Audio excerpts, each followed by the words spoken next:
Le monde du football pleure une immense perte. C'est une terrible nouvelle qui a secoué la planète sport. Diogo Jota, l'attaquant emblématique de Liverpool et international portugais, a tragiquement perdu la vie dans un accident de la route, aux côtés de son frère André.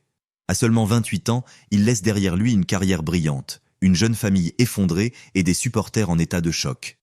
Dans cette vidéo, nous allons revenir sur ce drame bouleversant, retracer son parcours hors du commun et vous faire revivre les hommages rendus à cet homme aussi humble qu'extraordinaire. Une tragédie soudaine. C'est dans la province de Zamora, au nord-ouest de l'Espagne, que l'accident a eu lieu dans la matinée du jeudi 3 juillet 2025.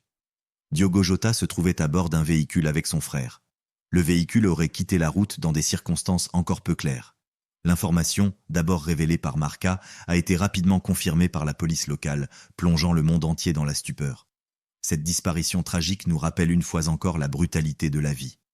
En quelques secondes, le destin peut anéantir ce que des années de travail, de passion et de sacrifice ont construit. Un talent rare, un destin d'exception. Né le 4 décembre 1996 à Porto, au Portugal, Diogo José Teixeira da Silva, connu sous le nom de Diogo Jota, a très tôt fait parler de lui pour sa technique, sa rapidité et sa lecture du jeu. Formé à Passos de Ferreira, il gravit les échelons avec détermination, jusqu'à attirer l'œil de l'Atlético Madrid. Même s'il n'y est resté que brièvement, c'est en Angleterre, à Wolverhampton, qu'il explose réellement aux yeux du grand public. Là, ses performances remarquées en Premier League lui ouvrent les portes de Liverpool en 2020. Sous la direction de Jürgen Klopp, il s'intègre parfaitement à une attaque redoutable aux côtés de Mohamed Salah et Darwin Núñez. En seulement quelques saisons, il remporte la FA Cup, la League Cup et tout récemment le championnat d'Angleterre en 2025, au sommet de son art. Diogo Jota symbolisait cette nouvelle génération de joueurs modernes, polyvalents, disciplinés et surtout capables de briller autant individuellement qu'en collectif. Il était l'un de ces footballeurs qui, sans toujours faire les gros titres, construisaient une œuvre de régularité et d'efficacité. Un drame familial avant tout, mais au-delà du footballeur, c'est l'homme que l'on pleure. Jota s'était marié à peine 10 jours avant le drame. Avec son épouse, il avait fondé une belle famille et était père de 3 jeunes enfants. Le choc est immense. Du bonheur absolu à une douleur indicible en moins de 2 semaines.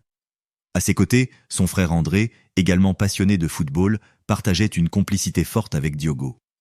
Leur relation allait bien au-delà du lien fraternel. Ils étaient meilleurs amis, compagnons de route et de rêve. Ce drame nous touche d'autant plus qu'il met en lumière la fragilité de tout ce que nous tenons pour acquis. Le succès, l'amour, la famille. En un instant, tout peut s'effondrer. Et cela résonne profondément dans un sport où l'on célèbre la vie, la passion et la transmission. Une pluie d'hommages Liverpool n'a pas tardé à publier un communiqué déchirant, saluant un homme respecté, travailleur et aimé de tous. Les hommages ont afflué du monde entier. Cristiano Ronaldo, Mohamed Salah, d'anciens coéquipiers et d'innombrables fans ont exprimé leur tristesse. Des minutes de silence ont été observées dans de nombreux stades en Angleterre, au Portugal, mais aussi ailleurs. On a vu fleurir des messages sur les réseaux, des maillots déposés devant les stades, et des larmes couler dans les yeux des plus grands noms du ballon rond. Un espoir portugais fauché trop tôt, Diogo Jota, c'était l'image d'une nouvelle génération portugaise ambitieuse et talentueuse. Il incarnait l'avenir de la Seleção et devait, selon beaucoup, devenir un cadre incontournable de l'équipe nationale. Sa disparition stoppe net une trajectoire ascendante. À seulement 28 ans, il avait encore tant à donner, tant à vivre. Sa mort laisse un vide immense sur le terrain, mais aussi dans le cœur de millions de personnes. Un dernier mot. Aujourd'hui, le football est orphelin d'un de ses fils les plus brillants. En tant que passionné et créateur de contenu, c'est l'un des hommages les plus difficiles à rendre.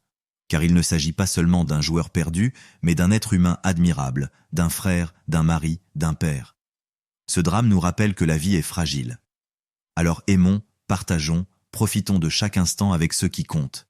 Et surtout, continuons à faire vivre la passion du football, celle que Diogo Jota incarnait si bien, avec respect, émotion et mémoire. Repose en paix, Diogo. Que ton amour pour le jeu continue à inspirer ceux qui restent.